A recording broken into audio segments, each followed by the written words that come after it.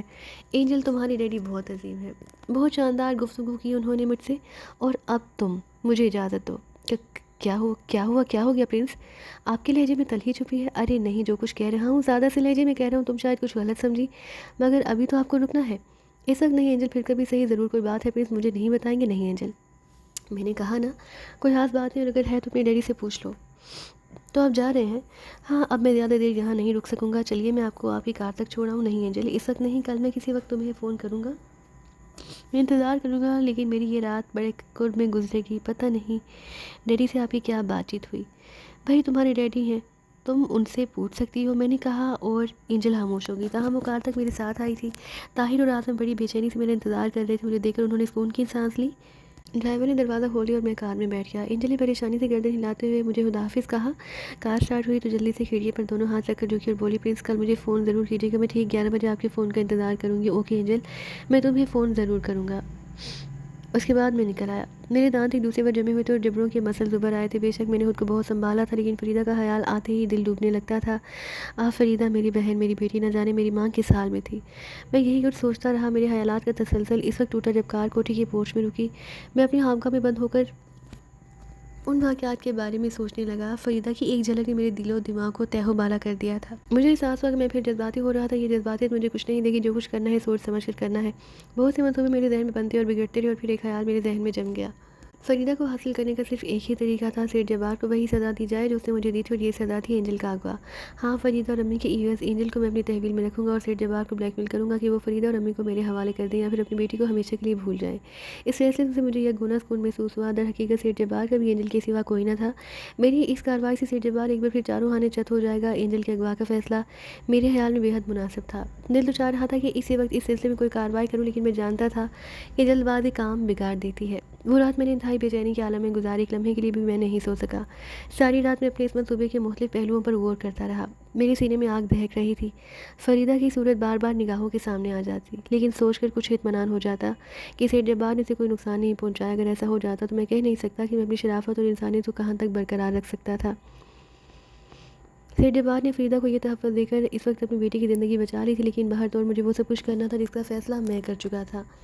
دوسرے روز صبح ہی میں نے اس کی تیاریاں شروع کر دی۔ میں نے اسے قیام کے لیے ایک مناسب جگہ منتخب کر لی تھی۔ 11 بجے میں ٹیلی فون کے قریب پہنچ گیا اور اینجل کے بتائے ہوئے نمبر ڈائل کی دوسری طرف سے فون ریسیور اٹھا لیا گیا۔ ہیلو، مس اینجل سے بات کرنی ہے؟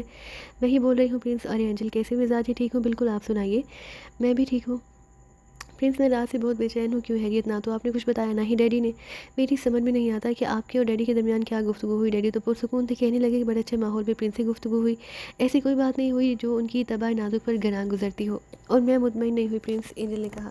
میں کیا کہہ سکتا ہوں اینجل، میں نے ہلکا سا قہقہہ لگایا۔ میں نے تو خود بھی مطمئن کرنے کی کوشش کی تھی۔ در حقیقت تمہارے ڈیڈی سے ایسی کوئی بات ہی نہیں ہوئی جو مجھے گراں گزرتی۔ تمہیں غلط فہمی ہوئی تھی۔ باہر تو میں بہت پریشان رہی، رات بھر سو نہ سکی کہ کیا کر رہے ہیں اس وقت آپ۔ کچھ نہیں تو آ جائیے پرنس، تھوڑی دیر آپ سے بات چیت کروں گی تو طبیعت بہل جائے گی۔ پلیز میری بے تکلفی کو محسوس نہ کریں۔ نہیں بھائی، اب تم تکلف سے کام لے رہی ہو، لیکن میں کہاں آ جاؤں؟ تمہارے اس فون نمبر کے علاوہ مجھے کچھ معلوم نہیں۔ میں نے کہا، ارے سوری، آپ برینیو روڈ کی کوٹھی نمبر 22 میں آ جائیے۔ پیلے رنگ کی عمارت ہے برینیو روڈ کے چوراہے سے کوئی 20 قدم آگے بڑھیں تو الٹے ہاتھ پر آپ کو میں نظر آ جاؤں گی۔ پہنچ رہا ہوں، میں نے جواب دیا، ٹیلی فون بند کر دیا۔ مجھے تو خود اس وقت اینجل کی تلاش تھی، اس نے بلا لیا تھا، یہ تو بہتر ہوا تھا۔ وہاں سے اسے اغوا کرنے میں آسانی ہوگی۔ دوسرے مجھے وہاں کوئی خطرہ نہیں ہو سکتا، کیونکہ اینجل نے ایسی جگہ کا انتخاب کیا ہوگا جو سیٹھ جبار کے علم میں نہیں ہوگی۔ میں نے چہرے پر میک اپ کر لیا، کیونکہ میں اینجل سے اصلی شکل میں نہیں ملنا چاہتا تھا۔ پھر میں نے وہ کار نکالی جو عام طور پر استعمال نہ ہوتی تھی۔ میں چل پڑا۔ میں نے اعظم اور طاہر کو ساتھ لے جانا مناسب نہیں سمجھا، البتہ ایک پستول ضرور ساتھ لے لیا تھا۔ میں یہ کام تنہا انجام دینا چاہتا تھا۔ میری کار برق رفتاری سے سڑکوں پر دوڑتی رہی۔ پھر برینیو روڈ کے چوراہے پر پہنچ کر میں نے رفتار سست کر دی۔ اینجل کے بتائے ہوئے پتے کے مطابق کوٹھی نمبر 22 تیسری کوٹھی ثابت ہوئی۔ ہر کوٹھی کے درمیان کافی جگہ چھوڑ دی گئی تھی اور یہ علاقہ کافی سنسان تھا۔ پتہ نہیں کوٹھی میں اینجل کے علاوہ اور کون کون ہوگا۔ باہر تو گیٹ پر پہنچا تو ایک چوکیدار موجود تھا۔ اس نے سوالیہ نگاہوں سے میری طرف دیکھا تو میں نے کہا، گیٹ کھولو، میں مس اینجل کا مہمان ہوں۔ ارے ٹھیک ہے صاحب، ابھی بی بی صاحب میرے کو بولا کہ اس کا کوئی مہمان آ رہا ہے۔ چوکیدار نے بڑھ کر گیٹ کھول دیا۔ میں چوڑی روش پر گاڑی اندر لیتا چل گیا اور پورٹیکو میں روک دی۔ وہاں اینجل آ کر گاڑی میں کھڑی تھی۔ میں صدر دروازے سے داخل ہو کر چند قدم ہی آگے بڑھا تھا کہ سامنے دروازے پر ایک خوبصورت سی لڑکی نظر آئی۔ اسے چہرے پر کسی قدر خوف کے آثار تھے۔ ہیلو، کیا آپ پرنس دلاور ہیں؟ جی ہاں، میں مس اینجل سے ملنا چاہتا ہوں۔ ویری سوری، انہیں ایک بہت ضروری کام پڑ گیا تھا۔ غالباً سیٹھ جہاب نے فوری طور پر طلب کیا تھا، لیکن آدھے گھنٹے کے بعد وہ ڈالمیا کراس پہنچ جائیں گی۔ مجھے ہدایت کر گئی تھی کہ آپ کو وہیں لے آؤں اور ان کی طرف سے آپ سے معذرت کر لوں۔ ٹھیک ہے، ڈالمی کراسنگ میں کس جگہ چلنا ہے؟ سمندر کے کنارے، ہٹ نمبر 20 میں۔ تو ٹھیک ہے، آدھے گھنٹے بعد اسی جگہ پہنچ جاؤں گا۔ مس اینجل کو اطلاع دے دیجیے گا پلیز۔ مس اینجل مجھے ہدایت کر گئی ہے میں آپ کو لے کر وہاں پہنچوں۔ مالکہ کا حکم ہے براہ کرم مجھے آزمائش میں نہ ڈالے۔ لڑکی نے لجاجت سے کہا اور میں ایک لمحے کے لیے سوچ میں پڑ گیا، پھر میں نے گردن ہلاتے ہوئے کہا ٹھیک ہے آؤ میرے ساتھ۔ شکریہ پرنس۔ اینجل کی کار پر نظر پڑتے ہی میں چونک کر پوچھا اینجل اپنی کار نہیں لے کے؟ جی نہیں، سیٹھ صاحب نے اپنی گاڑی بھیج کر انہیں بلوا لیا۔ تو چلو ٹھیک ہے۔ میں لڑکی کے ساتھ اپنی گاڑی میں بیٹھا، چند لمحوں بعد گاڑی سڑک پر نکل آئی۔ میرے ذہن میں کچھ خلیج سی پیدا ہو گئی تھی، یہ سب کچھ عجیب سا لگ رہا تھا۔ سیٹھ جبار نے اینجل کو فوری طور پر بلا لیا تھا۔ کیا اینجل سیٹھ جبار کو بتا کر آئی تھی کہ وہ کہاں جا رہی ہے اور کس سے ملنے جا رہی ہے؟ میں نے سوچا چلو ڈالمی کراسنگ بھی دیکھ لیا جائے، ویسے وہ میرا علاقہ، میرا دیکھا بھالا ہے۔ اس علاقے میں بہت عرصے پہلے سیٹھ جبار کا مال آیا کرتا تھا، لیکن اب اس علاقے میں ایک ساحلی تفریح گاہ بنا دی گئی تھی اور کچھ ہٹس بھی موجود تھے۔ اس طرح یہ علاقہ اسمگلنگ کے لیے غیر محفوظ ہو گیا تھا۔ ممکن ہے وہاں سیٹھ جبار کا بھی کوئی ہٹ موجود ہو۔ کار مناسب رفتار سے دوڑ رہی تھی، آدھا گھنٹہ بہت ہوتا ہے، چند منٹ بعد میں وہاں پہنچا جا سکتا تھا۔ لڑکی کو ماں آئینے میں غور سے دیکھ رہی تھی، پھر اس نے ہاتھ بڑھا کر آئینے کا رخ تبدیل کر دیا۔ کیونکہ کوئی خاص بات ہے؟ میں نے پوچھا۔ وہ نیلی فوکس ویگن ہمارا پیچھا کر رہی ہے، ارے تم دیکھ چکی ہو؟ میں نے متحیرانہ انداز میں پوچھا۔ ہاں، آئینے کا رخ بدل لوں؟ میں نے پوچھا اور لڑکی نے گردن ہلا دی۔ میں نے آئینے کا رخ بدل کر دیکھا، تقریباً 200 گز کے فاصلے پر نیلے رنگ کی فوکس ویگن ہمارے پیچھے آ رہی تھی۔ فاصلہ اتنا تھا کہ اس میں موجود لوگوں کی شکلیں نظر نہیں آ سکتی تھی اور نہ ہی ان کی تعداد کا اندازہ ہو سکتا تھا۔ کون ہے اس کار میں؟ میں نے پوچھا۔ میں نہیں جانتی، ممکن ہے شہباز فورسلے ہو۔ وہ؟ میں چونک پڑا۔ میں آپ کو کچھ بتانا چاہتی ہوں جناب۔ ہاں خدا کے لیے آپ میرے بارے میں کوئی غلط رائے قائم مت کیجیے گا۔ میں مس اینجل کی ملازمہ ہی نہیں، ان کے رازدار دوست بھی ہوں۔ میں جانتی ہوں وہ آپ کو چاہتی ہیں، وہ رات ہی سے سیٹھ جبار کی قید میں ہے۔ کیا کہہ رہی ہو؟ میں نے فون پر اسے گفتگو کی تھی، وہ میں تھی پرنس۔ میں مس اینجل کے لہجے میں نقل اتار سکتی ہوں، لیکن تم نے فون پر مجھ سے جو گفتگو کی تھی اس میں وہ تمام باتیں تھیں جو میری اور اینجل کے درمیان ہوئی تھی۔ کوئی بھی بات ایسی نہیں تھی پرنس جو سیٹھ جبار کو معلوم نہ ہو۔ رات آپ کے جانے کے بعد مس اینجل سیٹھ جبار کے پاس گئی اور ان سے پوچھا کہ آپ کے اور ان کے درمیان کیا بات ہوئی۔ انہوں نے یہ بھی کہہ دیا کہ اگر انہوں نے نہ بتایا تو پرنس سے معلوم کر لیں گے، آج 11 بجے آپ انہیں فون کریں گے۔ لیکن سیٹھ جبار پر وحشت سوار تھی، انہوں نے اپنی چہیتی بیٹی کو کوٹھی کے ایک کمرے میں قید کر دیا۔ میں مس اینجل کے ساتھ تھی، لیکن سیٹھ جبار مجھ پر اعتماد کرتے ہیں اور پھر اس کام کے لیے مجھے 5000 روپے نقد پیش کیے گئے۔ کس کام کے لیے؟ سیٹھ جبار جانتے ہیں کہ میں مس اینجل کی آواز کی شاندار نقل کر لیتی ہوں، لہٰذا مجھے ہدایت کی گئی ہے کہ جب 11 بجے آپ کا فون آئے تو میں فون ریسیو کر کے آپ کو بیٹو روڈ والی کوٹھی میں بلاؤں اور پھر آپ کو ڈالمی کراس کے ہٹ نمبر 22 میں پہنچا دوں۔ وہاں آپ کے لیے خطرناک اقدامات کیے گئے ہیں۔ گویا جال بچھایا گیا ہے میرے لیے۔ جی ہاں، آپ شدید خطرے میں ہیں۔ لیکن تم یہ سب کچھ مجھے کیوں بتا رہی ہو؟ میں نے چونک کر کہا۔ میں نے عرض کیا نا پرنس کہ میں مس اینجل کی دوست اور ان کی رازدار بھی ہوں، اس لیے میں وہی کر رہی ہوں جس کی مجھے ہدایت انہوں نے دی تھی۔ میں ایک لمحے کے لیے سوچ میں پڑ گیا، پھر میں نے اس سے پوچھا اب مجھے کیا کرنا چاہیے؟ کسی طرح ان لوگوں کو ڈانچ دے کر ان سے پیچھے چھڑا کر مجھے بے ہوش کر کے کہیں سڑک پر ڈال دیں، پھر آپ نکل جائیں، میں کوئی نہ کوئی بات بنا کر اپنا بچاؤ کر لوں گی، لیکن آپ کو خطرے میں نہیں پڑنے دوں گی۔ جلد ہی تدبیر کریں کیونکہ تھوڑی دیر بعد ہم ڈالمیا پہنچ جائیں گے۔ میں چند لمحوں تک سوچتا رہا، پھر میں نے مسکراتے ہوئے پوچھا تمہیں علم ہے کہ گاڑی میں کتنے آدمی؟ نہیں پرنس، میں نہیں جانتی۔ البتہ سیٹھ جبار نے میرے سامنے شہباز فورسلے کو ہدایت کی تھی کہ اپنے ساتھ 4 آدمی کو لے کر جائے اور آپ کو قتل کرنے کے بعد آپ کی لاش کو وہیں ریت میں دفن کر دیا جائے۔ ٹھیک ہے لڑکی، تمہارا بہت بہت شکریہ۔ میں چاہتا ہوں کہ وہ لوگ مجھے قتل کر کے میری لاش ریت میں دبا دیں۔ میں نے گھبراتے ہوئے کہا اور کار کی رفتار کو چھوڑ تیز کر دی۔ پرنس پلیز اپنی جان بچائیے۔ وہ لجاجت سے بولی مجھے سرخرو ہونے کا موقع دیجیے، اگر آپ کو کچھ ہو گیا تو مس اینجل خودکشی کر لیں گی۔ میں نے کہا نا تم بالکل بے فکر رہو، ایسی کوئی بات نہیں ہوگی۔ میں نے دوبارہ مکمہ آنے پر نظر جماتے ہوئے کہا۔ لڑکی اپنے خشک ہونٹوں پر زبان پھیرنے لگی۔ اس نے 2-3 بار پھر مجھ سے ان سے نہ الجھنے کی درخواست کی، لیکن ہر بار میں نے اسے خاموشی سے دیکھتے رہنے کا مشورہ دیا۔ ڈالمی کراس نزدیک آتا جا رہا تھا۔ اطراف میں ریت کے بڑے بڑے ٹیلے ابھرے ہوئے تھے، یہ وہی ٹیلے تھے جہاں ایک بار میں نے سیٹھ جبار کے آدمی کو دھوکہ دیا تھا۔ باہر توڑ کار آگے بڑھتی رہی۔ تھوڑی دیر بعد میں نے کہا تم فکر مت کرو، سب ٹھیک ہو جائے گا۔ یہ بتاؤ کہ اس ہٹ میں ان کے علاوہ کسی اور کے ملنے کے امکانات ہیں؟ ہاں، وہاں چوکیدار ہوگا، لڑکی نے کہا اور بے چینی سے پہلو بدل رہی تھی۔ میں ڈرائیونگ کرتا رہا۔ تھوڑی دیر بعد ہٹس نظر آنے لگے۔ ہمارا مطلوبہ ہٹ کون سا ہے؟ میں نے پوچھا۔ وہ دائیں طرف، وہ روحانسی آواز میں اشارہ کرتے ہوئے بولی اور میں کار کو ہٹ کی جانب لیتا چلا گیا۔ وہ ہٹ کیا پوری کوٹھی تھی۔ دور ہی سے وسیع اور عریض لوہے کے پھاٹک، پیچھے لان پر سبز گھاس اور پودے لہلہاتے نظر آ رہے تھے۔ کار پھاٹک کے قریب پہنچی تو بند پھاٹک کے اوپر میں چوکیدار نظر آیا۔ ہماری کار کو دیکھتے ہی وہ ذیلی کھڑکی سے باہر آ گیا۔ کیا بات ہے؟ اس نے قریب آ کر پوچھا۔ گیٹ کھولو ہاں، سیٹھ صاحب نے ہمیں بھیجا ہے، لڑکی نے جواب دیا اور چوکیدار نے گردن ہلا دی۔ میں نے کار کو گیٹ کے اندر لے جاتے ہوئے کنواں آنے میں دیکھا۔ نیلی کار کا دور دور تک پتہ نہ تھا، غالباً وہ کسی اور طرف سے مڑ کر ہٹ کے پیچھے پہنچنا چاہتے تھے۔ میں نے کار گیٹ کے اندر لے جا کر چند گز آگے روک دی اور کار سے اتر آیا۔ چوکیدار گیٹ بند کر کے پلٹ رہا تھا۔ میں نے اشارے سے اسے قریب بلایا اور وہ میرے بالکل قریب پہنچ گیا۔ میں تم سے کچھ معلوم کرنا چاہتا ہوں۔ کیا بات ہے صاحب؟ چوکیدار نے پوچھا۔ دوسرے ہی لمحے میرے دونوں ہاتھ حرکت میں اور چوکیدار کے کانوں پر پڑے۔ اس کا منہ کھل گیا، میرے دوسری گھونسلے سے زمین پر چٹا دیا۔